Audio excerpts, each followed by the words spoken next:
Yes, and welcome back to the Touchline Show, the first segment of interviews. Vile nilikwambia tunazungumza na Timo Naini, the pioneer of Naini Super Cup. We are here to understand why Naini Super Cup and what was the idea behind this particular tournament, and did it attain what he was aiming at the end of it all. So these are the things we want to discuss. Naini, karibu sana. Thank you so much, Peter. Yeah. Nashukuru sana. I think this is my second time here. Yeah.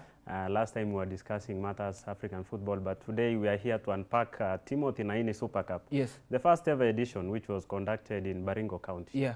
Yes, it was a tournament which consisted of 10 teams across 3 wards. Yes. Yes, and it brought football players from all kind of setups, you know. Yes, yes, yes. When I ask you maybe a question, Baringo, have you heard of a team from Baringo?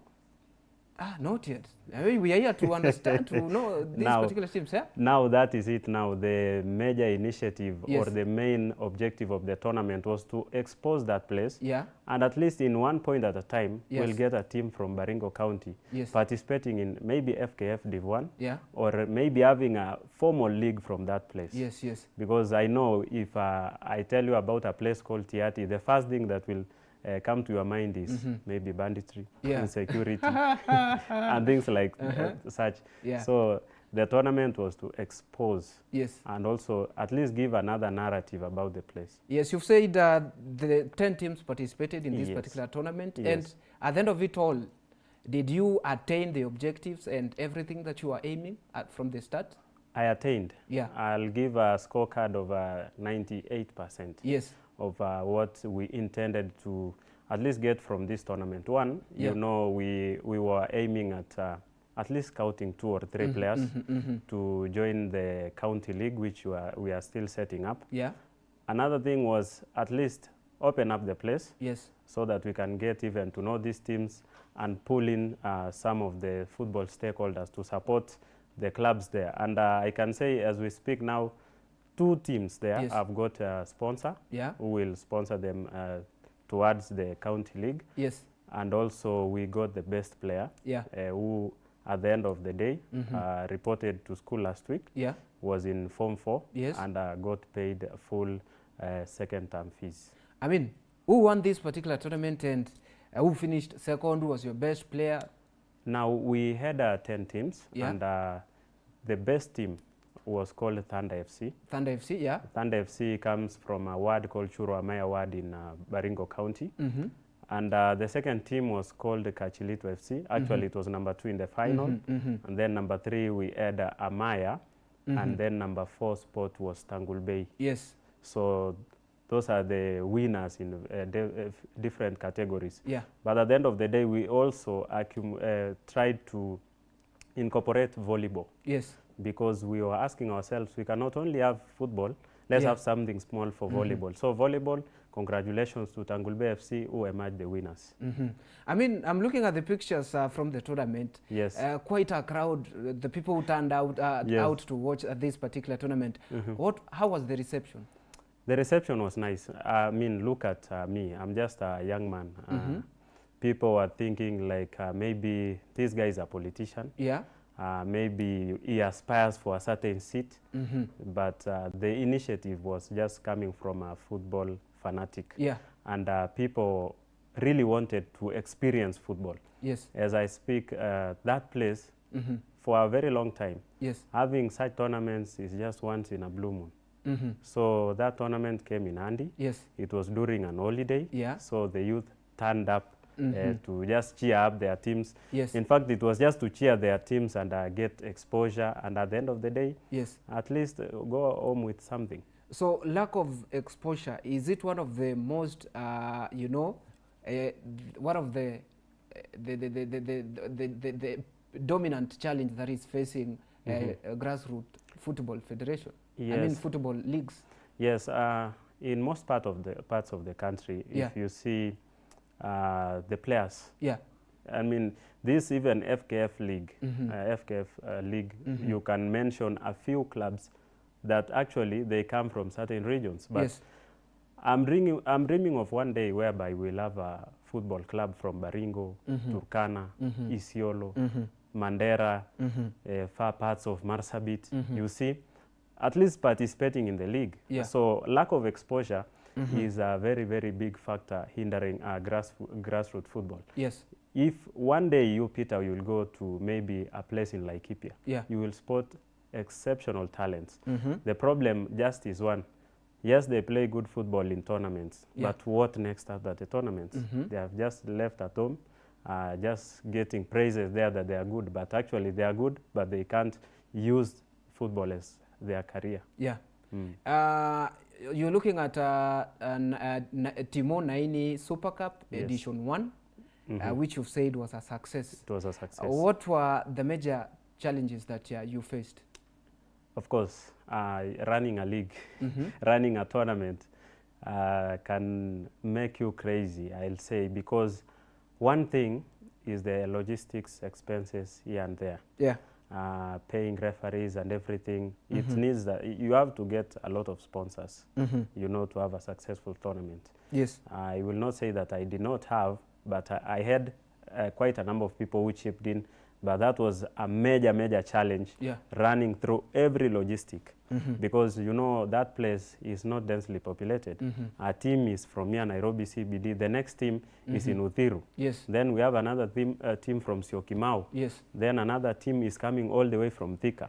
Bringing all these teams to one venue was a major challenge. And again, security reasons. Yes. Security reasons, the area is a bit interior. You'll find that people also have not yet embraced football that much. Yeah.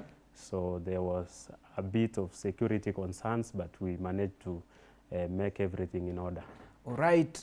You've talked of the challenges. At the end of the day, the positives, what stood out from this particular tournament, and in addition to of Timo Naini Super Cup, what are we expecting to see from you? What stood out in this tournament? I'll mention three things which actually people will remember this tournament for. One is that it is first ever tournament to be conducted in the area in a professional way, I will say, because every award was given. Best goalkeeper, best player, I mean, most disciplined team. We also got a player get sponsored. It is for the first time in that area. It has never happened before. Yes. That is one of the things that people actually congratulated it for. And again, the way things were planned in terms of pooling fixtures and everything, it was seamless. There were no chaos, there were nothing, no interruptions. And again, we actually got a player who we'll see him soon in the FKF Premier League. All right, you're looking at this particular tournament. Yes. Given an opportunity to address the challenges you've talked about. Yes. What can you do to ensure that maybe the grassroots football gets appreciated and given the respect it deserves? Yes, grassroots football development across the country is a very crucial thing that has to be looked into, because, you know, over a long time we have been asking ourselves, how can we get these players from teams from Division 1, Division 2, actually get something substantive to build even their lives in terms of using football or making football as an employer to those clubs in the interior regions. One, I will monetize. I'll ensure that every team is at least attached to a certain commercial entity. Like, for example, the county governments. We can give a proposal that every county has 3 teams which it sponsors. You know, when you delegate it to, or you devolve football to such functions, it ensures that that player is reached to. So that we ensure also that every sub-county has 2 teams, and every ward has a team that is attached to, in terms of provision of resources, provision of a pitch, and also provision of materials such as uniforms. So the question, the key question that somebody can ask, in the long run, what do you want to achieve? In the long run, I am planning, or I have this initiative of starting an academy in Tiati sub-county, that is in Baringo County. Academy whereby we'll have a pool of young players under 23 years. I will register them. Yes. And also after registration, we'll see a way that they can now start the process of participating in the FKF leagues and rise through the ranks. Yes. And even one day we have Kariobangi Sharks from Baringo County. Yes. I mean, what happens to the winners, the best players, you know, the best defenders? Yes. Are you recommending them somewhere, or? Yeah, yes, you know, the bigger picture was not even the monetary aspect of it. Yeah. It was the talent tapping aspect of it. You know, the best player, I'm pushing here and there just to ensure that they get scouting opportunities. And also another thing which happened, which was exceptional, is we had the representatives from the county FKF league who were there at the ground to see the footballers and also get to interact with them. Yeah. So they will get these opportunities. Yes. It's just that we don't also want to rush through the process. Yes. We want somebody to go through the process and rightfully earn a scouting or a spot in the league. When are we seeing the second edition of this particular tournament? I plan to make it yearly. Yearly? Yes. So next year, a time like this? Next year, April. Okay. So, I mean, what are the things you're aiming to, you know, perfect from the first edition? Wanasemanga kuanza ndo shida, lakini kuendeleza inakuwa rahisi sana. Kweli kulikuwa na changamoto nyingi hapa na pale, lakini nasema kwamba kwa edition ya pili ambayo sasa tutakuwa tunahamisha kwa wadi nyingine, tutahakisha kwamba tunaleta wale wahisani wengi, tutahakisha kwamba pia tunaleta scouts wengi pia kuhakikisha kwamba wanafika pale kwenye ground, na tutahakikisha kwamba this time round we expand, tunakuwa na timu mbalimbali hata kutoka nje ya kaunti ya Baringo. Yes. Yes, so we also plan to have maybe a guest team.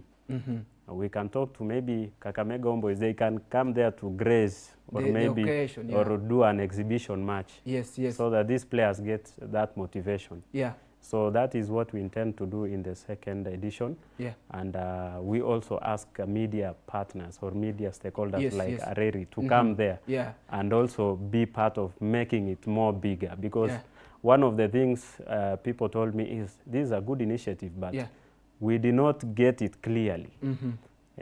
So we plan to advertise it more, spread the word more, use the media very well, online very well, and make it a very, very big tournament, and make it a culture thing.